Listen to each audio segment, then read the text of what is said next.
Alberto Beingolea, candidato presidencial por el Partido Popular Cristiano. Y bueno, el Partido Popular Cristiano en la última elección, la del año 2016, fue precisamente en alianza con el Partido Aprista, bajo la fórmula llamada por entonces Alianza Popular. Alberto, bienvenido, muy buenas noches, gracias por estar con nosotros. Hola Jaime, ¿cómo estás? Buenas noches, un gusto como siempre conversar contigo. Es inevitable comenzar preguntándote o conocer tu reacción ante lo que acabamos de informar. El Partido Aprista ha decidido retirar a Nida Vilches, con lo cual quedan fuera de la carrera. ¿Cuáles son tus impresiones? Me estoy enterando con lo que acabas de decir, quisiera enterarme un poco más, sin embargo creo que conoces mi trayectoria, yo no soy de opinar de lo que ocurra en las internas partidarias, ¿no? Cada uno es muy dueño de sus problemas y de sus decisiones, y yo frente a eso creo que lo que me corresponde es mostrar respeto con mi silencio, ¿no? ¿No te inspira ninguna reacción?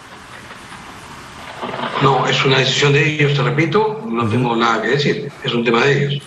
Hay un dato que olvidé comentar, perdona Alberto, tiene que ver con un reporte del periodista Enrique Patriu que dice que mañana habrá un plenario nacional virtual del APRA en el que se explicará la decisión de retirar la candidatura presidencial de Nida Vilches. Recordemos que Nida Vilches no está a favor de esta decisión, la decisión se ha tomado hoy en la Comisión Política del partido. Muy bien, hemos preparado un cuestionario con temas como lo estamos haciendo desde esta semana con candidatos presidenciales, y evidentemente el tema que nos mueve a todos en este momento tiene que ver sin lugar a dudas con la pandemia, y es que desde hoy se implementan estas medidas del gobierno contra el coronavirus. Y la primera pregunta que quería hacerte es ¿qué decisiones hubieses tomado si fueras hoy presidente, ¿no? En suma, ¿qué haría un gobierno del PPC con la segunda ola si estuvieses de presidente en Palacio de Gobierno? A ver, primero que nada, Jaime, tú sabes que yo soy muy crítico de cómo se afrontó en el Perú el tema del coronavirus desde el comienzo, ¿no? Las primeras decisiones que se tomaron en el gobierno de Vizcarra fueron desastrosas. Yo sé que hay mucha gente que es muy hincha de Vizcarra, pero las estadísticas son muy claras en señalar que fue el peor presidente del mundo enfrentando la pandemia. Las cifras hablan por sí solas. El más alto porcentaje de mortandad estuvo en el Perú. Los niveles de caída del empleo más grandes estuvieron en Perú. Entonces, las cifras hablan por sí solas.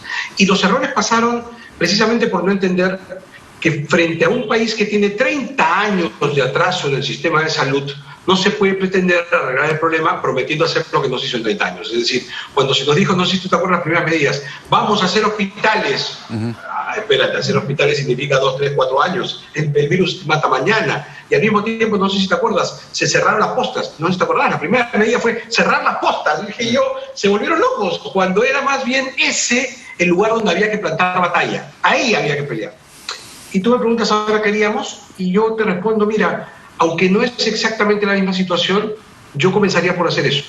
Creo que ese es el lugar en donde hay que plantar batalla siempre, y en el Perú está absolutamente descuidado. La primera línea de atención, el primer nivel de atención. La primera línea de atención, ¿no? Una primera cadena de atención que está descuidada, por no decir olvidada, porque la cerró Vizcarra cuando se dieron cuenta del error. Otra vez la reabrieron, pero si te acuerdas, la reabrieron muy disminuida, pues ya con menos profesionales, sin logística necesaria. Cuando es ahí donde tú tienes que dar la primera pelea, ¿no es cierto? Es allí en donde vas a hacer un trabajo. Estoy hablando, para que todos nos entendamos, de las postas médicas, de esta primera gran red que tendría que existir en la salud peruana, que es de organización rápida y más barata. Y además mucho más eficiente, porque esa es la tarea de la prevención, que es tan importante, de la promoción de la salud, que significa educar a nuestra población. El gran problema del coronavirus es la pésima forma en que hemos educado a nuestra población.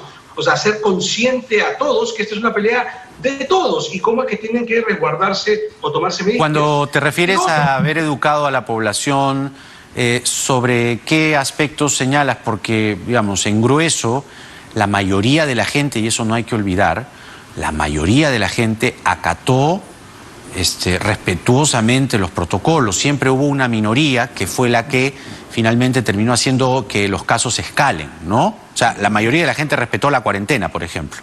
¿De qué protocolos hablas? Ese es el tema, pues la cuarentena. Hoy no estoy hablando de la cuarentena. Evidentemente la cuarentena fue una medida extrema que todos la tenemos que respetar y todos nos guardamos en casa. a costo altísimo de la economía. Y si tú te acuerdas, después de un buen tiempo la gente comenzó a verbalizarlo y comenzó a decirlo en la calle. Oye, si me quedo en la casa no me muero de coronavirus, pero muero de hambre. O muero de COVID o muero de hambre. Y eso comenzó a romperse poco a poco porque es natural. Y entonces lo que había que hacer era difundir muchísimo más cosas que ahora ya se difunden. Vamos, ha pasado un año, entonces es normal que ahora ya tengamos un mejor conocimiento. Yo estoy hablando de cómo fueron las cosas. Pero esa primera línea de atención, entonces, que es tan importante, es lo primero que haríamos. Hay que fortalecerla de inmediato, eso es muy rápido y muy necesario. Lo primero. Lo segundo, tú me hablas desde el gobierno, pues dar mensajes más coherentes. No voy a referirme aquí a la conferencia de prensa que fue tan confusa, ¿no? O sea, pudimos haberla escuchado en 15 minutos y no una cosa tan enredada como la que escuchamos. No me refiero a eso. Me refiero a que las medidas tienen que ser más claras. O sea, no es posible que, por ejemplo, para hablarte de la contradicción de las medidas, yo tengo, digamos, la deformación del comunicador, ¿no? Para mí la comunicación es muy importante. Entonces tú no puedes, por ejemplo, decir, oye, está muy mal que se reúnan en sitios cerrados y de repente habilitar estos restobars, ¿no es cierto? Y después decir, ahora los cerramos, cuando en realidad lo que tendrías que hacer es sancionar a las personas con mano muy dura, que no respetan. Tú no puedes dar la imagen de que estás persiguiendo a chicos que juegan un partido de fulito, que está muy mal, por cierto, pero después alientas que por razones diversas la gente sí pueda unirse. Digamos, todo lo que estás diciendo tiene que ver con lo que no harías, pero con lo que nos gustaría escuchar es ¿qué harías? ¿Qué haría? Pero te lo acabo de decir. Punto número 1, reforzamiento de la primera línea. Eso es lo primero. O sea, necesitamos contratar médicos, no para el hospital, para la primera línea de atención. Las postas. Médicos e insumos en la primera línea, que es la que tiene que hacer la primera contención. Pulsoxímetros, ahí hay que destinar, digamos, o reformular algunos presupuestos, la contratación de personal médico y todo lo demás. La contratación de médicos competentes y tú me dirás, ¿y por qué? Porque el tema básico en la política de salud es evitar que el contagio llegue a tal naturaleza que colapse las UCI que no están preparadas. Evidentemente. Entonces las consigues en la primera línea. Si tú evitas... Evidentemente. Y las medidas, con eso comenzaba, ¿no? Las medidas que ha anunciado este gobierno que se aplican desde hoy van a contrarrestar, a juicio del candidato del PPC, este colapso de la salud pública ¿o no? Yo creo que ayudan de todas maneras y me parece que en este momento tenemos todos que tirar para adelante. Lo primero es que hay una autoridad a la cual tenemos que seguir porque estamos en plena pandemia. Estas son las indicaciones y que nadie entienda mi mensaje de una manera distinta. Yo digo qué cosas haría, pero los mensajes del presidente y del gobierno hay que respetarlos porque aquí tenemos que estar todos juntos, todos en la misma línea. Pero si me permite seguir, hay cosas que tenemos que hacer con toda claridad adicionalmente. El Estado tiene que perder este complejo que mostró primero Vizcarra y ahora sigue mostrando Sagasti. Este complejo de creer que ellos tienen que solucionarlo todo. O sea, es la ministra, a quien yo respeto mucho, y sus 2 o 3 colaboradores. Cuando hay tanta gente competente en el Perú que tiene que comenzar a ser llamada y escuchada. Punto número 1. Punto número 2. ¿Quiénes, por ejemplo? A un montón de científicos de pedido. Tú sabes que cuando se cerró este tema para ponerte otra vez un ejemplo, justo ahorita estábamos viéndolo, cuando se cerraron las postas médicas al comienzo, el primero que salió a decir esto es una barbaridad, esto se dijo en el Acuerdo Nacional, fue David Vera, que es el decano del Colegio de Odontólogos. Nosotros fue el primero que salió a decir, oye, esto no se ha... Pero no le escuchaban, porque no era parte pues del grupo que toma decisiones. Tenemos que ser más abiertos. Y esto para llegar a algo que es bien importante, Jaime, el sector privado no es el enemigo.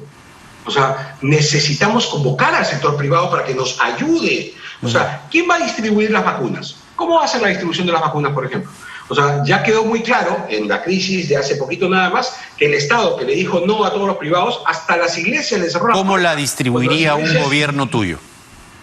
A ver, primero, fortaleciendo esta primera línea, que me parece eso que ya lo dijiste. Porque sirve también para la distribución. Sí. 1, 2, llamando para comenzar a las iglesias, que tienen un magnífico sistema también de distribución y organización nacional a través de sus voluntariados. Esto es histórico. Tercero, llamando al empresariado, que también tiene conocimiento del caso. Y cuarto, convocando a la industria nacional para comenzar a promover la fabricación de insumos que son indispensables y que no los vamos a necesitar solamente mañana, los vamos a seguir necesitando. ¿Cuáles? Estoy hablando desde las máquinas de refrigeración. Es cierto que las vacunas chinas no son tan... no necesitan tanto frío como las otras, pero también necesitan frío. Hay una cadena de frío que tenemos que asegurar y que no tenemos en el Perú. Hay muchas zonas del país, por ejemplo, en donde ni siquiera tenemos energía eléctrica. ¿Cómo vamos a llegar ahí? Cuando dices iglesias, te refieres a los voluntarios de las iglesias, no a los templos en sí, porque los templos en sí, recuerda, son focos de contagio. No, te estoy hablando de la organización. O sea, tú me estás diciendo cómo hacemos. Yo te respondo, Jaime, a título de ejemplo, te decía las iglesias, hay que convocar a las fuerzas vivas del país. Esto no lo puede hacer el Estado, que ha demostrado su alta ineficiencia. Pero además hay que convocar al sector privado para que para promover la industrialización de, por ejemplo, estas máquinas que te decía, una cosa tan elemental como las mascarillas, por ejemplo. O sea, las mascarillas de los médicos que van a atender en esa primera línea y que no pueden ser por las que a veces veo. O sea, no es posible que no tengamos elementos para asegurar la salud de nuestros médicos. De acuerdo. Yo leí el otro día una carta emotiva de un médico que decía, ya basta de llamarnos héroes, y tiene razón. Son trabajadores a los que no hay derecho que los maltratemos como los maltratamos. Es una forma de agradecerle, ¿no? Creo que es un... Vamos, eso ¿no? estoy de acuerdo. Es una terminología, digamos, de sincerar si les queremos agradecer, pues cubrámoslos con sus mínimas necesidades. Hasta un futbolista profesional no sale a la cancha si no le dan las canilleras que necesita. Bueno, respetemos a nuestros médicos y dotémoslos de los insumos mínimos para lo que tienen que hacer. A ver, otra pregunta tiene que ver con la campaña. ¿Cómo va a desarrollar el PPC la campaña si no se pueden generar aglomeraciones por la pandemia? ¿Y cuáles, en todo caso, deben ser las sanciones para aquellos candidatos que provoquen focos de contagio? Las sanciones tendrían que determinarse ya, ¿no es cierto? Lo que pasa es que eso tendrá que determinar la autoridad electoral. Nosotros fuimos los primeros que levantamos la voz, Jaime, los primeros. Yo sé que la cobertura periodística va por otro lado, pero los primeros que dijimos a través de las redes sociales, y esto es comprobable, que esa no era la manera de hacer campaña. Cuando comencé yo a ver, ¿no es cierto?, a Vizcarra caminando, dando abrazos y besos por todas partes, yo dije, este señor está, o sea, no contento con todo el daño que hizo el presidente, ahora sigue corriendo el virus por todas partes. O sea, eso no puede continuar. Entonces, claro que eso no debe ser. ¿Vizcarra debe recibir una sanción? ¿Perdón? ¿Vizcarra debe recibir una sanción? Bueno, ahora por poco y lo sacan porque no ha declarado... No está reglamentado todavía. Hay que reglamentarlo. O sea, hay que pero urgente, ¿no? ¿No es cierto? En el pacto ético, en donde estamos representados por Lucía Ledesma, esto se acaba de plantear. O sea, definamos un reglamento claro electoral para que se entienda que esta es una campaña distinta y que no podemos pues salir. O sea, los viejos conceptos de las caminatas, los abrazos, el comer en el mercado, se acabó. Por eso, ¿cómo van a hacer ustedes? Preguntaba. Ok, redes sociales, medios de comunicación, es la manera, ¿no es cierto? Tratar de tener la mayor cantidad de publicidad estática. Yo le tengo, o sea, el menor contacto posible, porque, Jaime, esto lo he dicho hace días y te lo repito aquí mismo. Es decir, yo prefiero 1000 veces que tú, amigo ciudadano que me escuchas, te prefiero 1000 veces vivo votando por otro que muerto. Así que ningún voto vale una sola vida humana. No vamos a ir a buscar votos poniendo en riesgo la vida de nadie. Si nosotros queremos trabajar por la salud del Perú, lo primero que tenemos que hacer es asegurarnos que no somos agentes de contagio. Es lo primero. Hablemos de las vacunas. Hoy la canciller Astete ha confirmado que el 1.000.000 de vacunas de Sinopharm están listas para ser recogidas, aunque no ha dado fecha, pero ha dicho están listas para ser recogidas. Alberto Bengolea, si en este momento fuese presidente de la República, ¿qué haría? Las recojo de inmediato. ¿Tú mismo? No sé.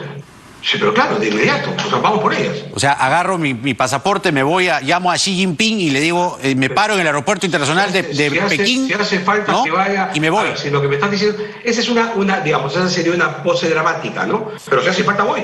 O sea, y que vaya el ministro, o que vaya... Si hace falta, voy. Si esa es tu pregunta, ¿qué hace falta? ¿Que vaya el presidente? Pues que vaya el presidente y que la traiga. O sea, estamos hablando de vidas humanas. Eso no alcanza ningún cálculo, ni político, ni económico. La vida no tiene cómo ser comparada ni con una cantidad de dinero, ni con una cantidad de votos. Así que, por supuesto, todo lo que haya que hacer.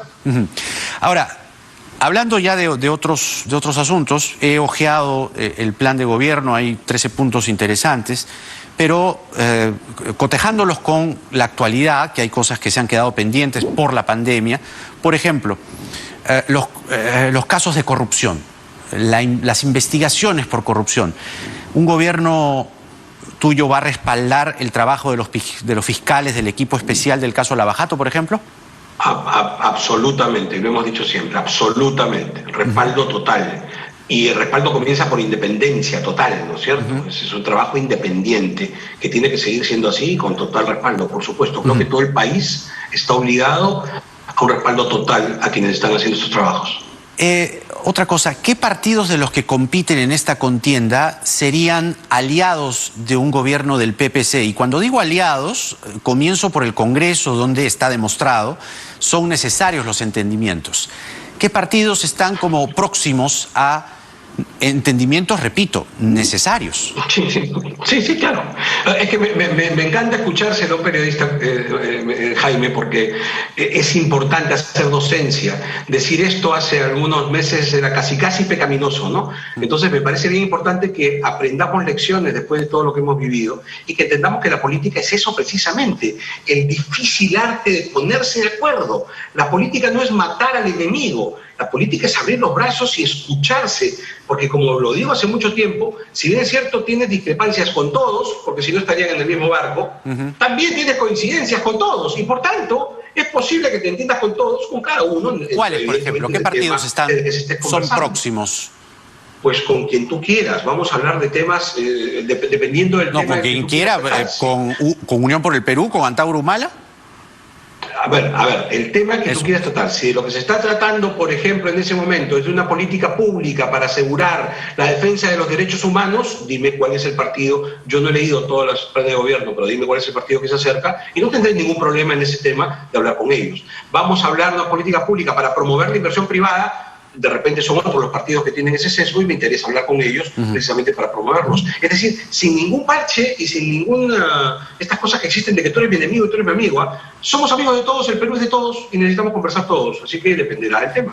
Es que, a ver, para que se entienda aún más por qué estas cosas ya no se hacen, como bien dices, el 80-85, Acción Popular y el PPC se entendieron en un gabinete conversado. Bedoya y Belaúnde pudieron establecer una suerte de pacto, ¿no? Y así fue, por lo menos los primeros años de ese quinquenio, ¿no? Claro. Una cosa así, digamos, cabe en la cabeza del PPC del siglo XXI, y si es así, no es el momento, ¿con qué partido? Tú me estás hablando de una gran alianza. Hay que entender que en aquel momento, en 1980, el Perú salía de 12 años de dictadura militar. Y en la agenda peruana, la primera responsabilidad era recuperar la democracia. Entonces había que fortalecer y construir un sistema democrático. ¿No crees que ahora está pasando lo mismo? ¿No? Entonces... ¿No crees que ahora está pasando, no crees que está pasando lo mismo ahora, en otro contexto, no? No es otro contexto, no es exactamente igual. Ahí estábamos hablando, acuérdate que se tuvo... Pero ahora hay una crisis de partidos políticos desastrosa. Estoy hablando de la reconstrucción de un sistema que no existía. Había una constitución nueva, se tuvo que hacer un código civil, se tuvo que sacar leyes penales. O sea, hubo toda una construcción. En esa lógica, el PPC brindó, sin pedir nada a cambio, todo su apoyo para que eso funcionase. Hoy... no me he puesto a pensar, creo que no es el momento, pero no tengo ninguna duda, y te lo digo hoy, de abrir los brazos a todos. Mira, Jaime, que ni siquiera te hablo de la historia del partido, te hablo de mí. Cuando acabó la campaña municipal, tú lo tendrás que recordar, espero que lo hagas, me tocó perder, y lo primero que hice fue agarrar mi plan de gobierno, agarrar a toda mi gente y nos fuimos a donde el ganador, a darle la mano, a decirle: estos son mis técnicos, están a tu disposición y este es mi plan de trabajo, a tu disposición también, utiliza lo que quieras y pregunta lo que quieras. Por cierto, nunca utilizo nada, Felipe, pero bueno, ya está. Pero al margen de eso, o sea, esa es la actitud que vas a encontrar en mí siempre, ganando o perdiendo, el Perú está primero. Brazos abiertos para quien quiera colaborar, venga, nos pondremos de acuerdo y diremos: oye, en este tema no estoy de acuerdo contigo, así que ahí no vamos. De acuerdo. Pero en este sí, ayúdame en esto, porque en esto sí. A ver, trabajaremos todos. Vamos con ahora respuestas concretas, porque vamos a ponerlo más agilito. Ya viene el ping-pong también, que es la parte final de las entrevistas que hacemos normalmente a candidatos presidenciales como tú. Pero una última pregunta. Bedoya pasó a la historia como alcalde de Lima con la vía expresa. Digamos que es como que uno pasa por la vía expresa y siempre se va a acordar de Bedoya por el resto de la vida. ¿Cuál es la gran obra o la gran reforma que Alberto Bengolea, de llegar a ser presidente, va a dejar? La gran reforma de educación es la que quiero dejar. Yo quiero ocuparme de Pero 5 años no alcanzan. Chamba de seguridad, no importa, pero hay que sentar las bases. Ya. Chamba, seguridad y educación. Y la que más me interesa es la gran reforma de educación. El comenzar el trabajo para cerrar brechas y darle a todos los niños del Perú oportunidades que hoy no tienen. Oportunidades que el Perú no es posible porque la mayoría de nuestros niños no tienen las oportunidades que tienen unos pocos. Eso hay que hacerlo. A ver, vamos con el ping-pong. Simplemente yo te digo un nombre, una idea, una cosa muy corta, ¿no? Ping-pong. Y tú me dices lo primero que se te viene a la cabeza. ¿Ah? Además tiene su musiquita y todo. Vamos. ¿Tiene? Que tiene su musiquita, mírame. O sea, que tiene que ser así rapidito. ¿Ah? Julio Guzmán. Un candidato. Lourdes Flores. Expresidenta del PPC, una amiga. Raúl Castro. Un conocido. Alan García. No está entre nosotros ya. George Forsyth. Falló en algunos clásicos fundamentales, ¿no? Cuando tenía que haber estado en el clásico no estuvo. Los hinchas de Alianza saben acordarse de eso. Verónica Mendoza. Representa unas ideas que son peligrosísimas para el país y que lamentablemente han hundido ya varios países de América Latina. Keiko Fujimori. Representa un estilo que hundió al Perú, ¿no es cierto? Y que hundió moralmente al país. Creo que es el mayor daño que se le hizo al Perú. Yola Polastri. Mi tutora, mi maestra, mi amiga. Un beso, Yola. Está saliendo de un tema de salud, pero está bien. Burbujito. Es como me llaman algunos, es lo que fui cuando era niño, ¿no es cierto? Es parte de mi vida y de mi historia. Burbujón me decían, cuando era niño me decían burbujón, ahora que crecí me dicen burbujito, cosas de la edad.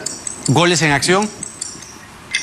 Uno de mis hijos más queridos, un programa maravilloso, unos años extraordinarios que me permitieron acompañar al fútbol peruano y ver nacer a un grupo extraordinario de periodistas deportivos que eran chicos cuando entraron y que terminaron siendo grandes y de los más grandes. Algunos ya no están con nosotros, pero los recordaremos para siempre. La valla electoral. ¿Perdón? La valla electoral. Es una norma electoral peruana que me parece que es útil para llegar, esperamos, a una reducción de partidos. Creo que, sin embargo, le hemos sacado la vuelta con esta cosa de lograr una inscripción tan fácil, ¿no? Pero sí creo que una democracia sana necesita tener mucho menos partidos. No es sano tener 20 candidatos presidenciales. Ya, amarraste al final la bola, entonces yo la amarro también un rato. ¿Van a pasar la valla o no? ¿Ah? Amarraste la bola al final.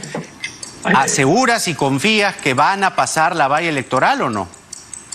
Vamos a ganar las elecciones, Jaime. ¿Así? Te lo digo hoy.